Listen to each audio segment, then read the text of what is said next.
ایک چھوٹے سے گاؤں میں دو بہنیں رہتی تھی۔ بڑی بہن کی عمر 22 سال تھی اور چھوٹی بہن کی عمر 20 سال۔ دونوں کے والدین ان کی چھوٹی عمر میں ہی فوت ہو گئے تھے اور نہ تو ان کے پاس اپنا گھر تھا اور نہ ہی دولت۔ جو کچھ بھی ان کے والدین کے پاس تھا وہ بیماریوں کے علاج میں لگ گیا تھا۔ اس کے بعد وہ دونوں ایک پرانے خستہ حال گھر میں رہنے لگے۔ بڑی بہن روزانہ جنگل میں لکڑیاں کاٹنے جاتی اور چھوٹی بہن گھر سنبھالتی۔ ایک دن بڑی بہن جنگل میں لکڑیاں کاٹنے گئی اور چھوٹی بہن گھر میں کھانا بنا رہی تھی۔ بڑی بہن جب گھر واپس آئی تو کہنے لگی، مجھے بہت بھوک لگی ہے، مجھے کھانا دو۔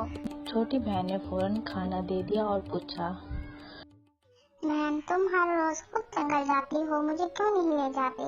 بڑی بہن مسکراتے ہوئے بولی، تمہیں کھانا پکانا سیکھنا چاہیے، مجھے آتا ہے لیکن تمہیں نہیں، پہلے یہی سیکھو۔ یوں بڑی بہن روز لکڑیاں کاٹتی جنگل میں اور لکڑہاروں کو بیچ آتی۔ ایک دن لکڑہارے نے اس کی بڑی بہن کو کہا کہ تم جنگل میں تالاب کے پاس والی لکڑیاں لے آؤ، اس کا مول بہت زیادہ ہے، میں انہیں بہت بڑے داموں میں لوں گا۔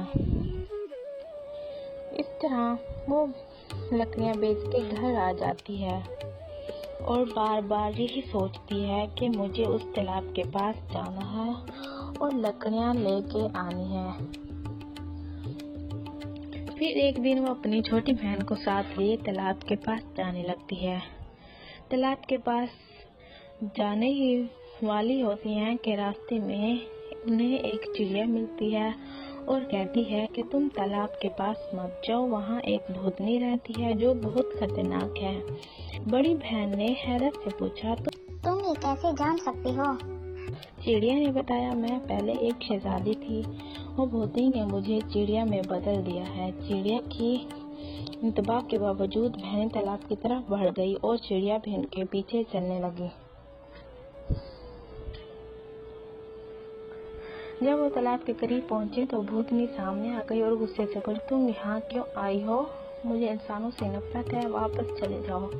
بہنیں بولی، ہم چڑیا کو آزاد کروائیں گے اور پھر ہم یہاں سے جائیں گے، کیونکہ چڑیا نے بتایا تھا کہ اگر میں تالاب کا پانی پی لوں گی تب میں آزاد ہو جاؤں گی۔ تب بھوتنی بولتی ہے، چڑیا کو آزاد کروائیں گے اور پھر ہم یہاں سے چلی جائیں گے۔ بھوتنی نے کہا، ٹھیک ہے، مگر پہلے میری 3 پہیلیوں کی صحیح جواب دو، تب میں اسے آزاد کروں گی۔ بھوتنی کی پہیلیاں تھی، پہلی پہیلی، میں ایک چیز ہوں جو سب کے پاس ہے مگر کبھی بھی ضائع نہیں ہوتی، اس کا جواب تھا راز۔ دوسری پہیلی، یہ ہر لمحہ بڑھتی ہے، کبھی رکتی نہیں، جواب ہے وقت۔ تیسری پہیلی، یہ سب کو خوفزدہ کرتی ہے لیکن چھپائی جا سکتی نہیں، اس کا جواب ہے ڈر۔ نے صحیح جواب دیا اور بھوتنی نے خوش ہو کر کہا، ٹھیک ہے، تم پانی لے جا سکتی ہو۔ چڑیا نے تالاب کا پانی پیا اور فوراً اصل شہزادی کی شکل اختیار کر لی۔ دونوں بہنیں خوش ہو کر شہزادی کو گھر لے آئی۔ شہزادی کے پاس چند سونے کے سکے تھے جو اس نے ان 2 بہنوں کو دے دیے۔ اب شہزادی نے کہا کہ مجھے گھر چھوڑاؤ۔ 2 بہنیں شہزادی کو لے کے گھر کی طرف روانہ ہو گئی۔ جب وہ بادشاہ کے محل میں پہنچی تو بادشاہ اپنے گارڈن میں تھا اور اپنی بیٹی کو دیکھ کے بہت خوش ہوا۔ شہزادی نے ان 2 بہنوں کے بارے میں سب کچھ اپنے والد صاحب سے کہا اور اس کے والد صاحب نے ان 2 بہنوں سے مانگنے کو پوچھا کہ تم کیا لوگی؟ ان 2 بہنوں نے منع کر دیا۔ بادشاہ کو ان 2 بہنوں کی یہ عادت بہت بھا گئی۔ اس نے ان 2 بہنوں کو اپنے محل میں رہنے کی اجازت دی اور بیٹیوں کی طرح رکھا۔